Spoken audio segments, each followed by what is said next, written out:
les sanitaires. Quand on regarde ici, on voit baignoire, on voit ici, on dit comme baignoire d'angle, on voit ici autre type de baignoire aussi, on voit ici plein de choses et remous. Bon, tout ça, c'est important, hein. Mais nous, on va aller droit au but. On va prendre cabine de douche. Voilà, c'est ça qui nous intéresse. Cabine de douche ici, il y a différents paramétrages à faire. On voit ici la hauteur, c'est 2,10 m. On ne va pas trop s'attarder sur les différentes dimensions, comment ça se chose. Mais puisque les dimensions là sont fonction de l'espace à occuper, donc on ne va pas trop s'attarder dessus. Nous, ce qui nous intéresse ici, c'est l'aménagement. Comment faire l'aménagement de nos pièces.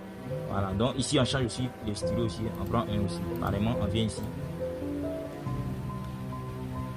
Bon, soit on décide d'ouvrir, ou bien soit en termes de coulissante. Voilà, maintenant on peut choisir coulissante. On progresse. C'est le paramétrage qui est là. Hein. C'est pas chose. C'est pas compliqué. Dire c'est mamie, c'est le tour. Donc dès qu'on finit de faire ça, on ne peut pas oublier d'aller en profondeur. Voilà, c'est juste des matérialisations. Voilà, à la réalisation, on pourra prendre des choses bien justes.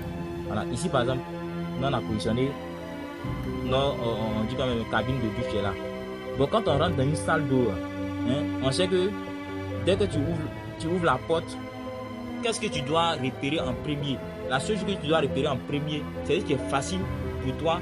Puis si tu mets le WC en bas de la personne peut chuter et puis la personne, sa tête va cogner. Donc pour éviter, on met d'abord notre lavabo. Maintenant le lavabo n'est pas loin toujours de la porte.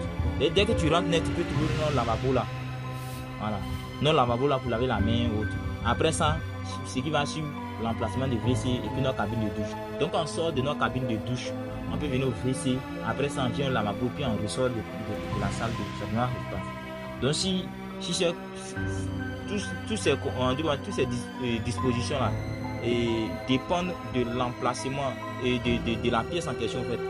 Et si tu dois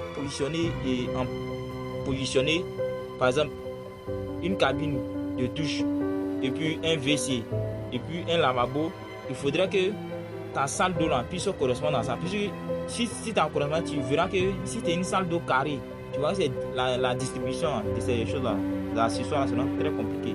Voilà, donc raison pour laquelle il faut toujours opter pour une salle d'eau qui est chose un peu rectangulaire.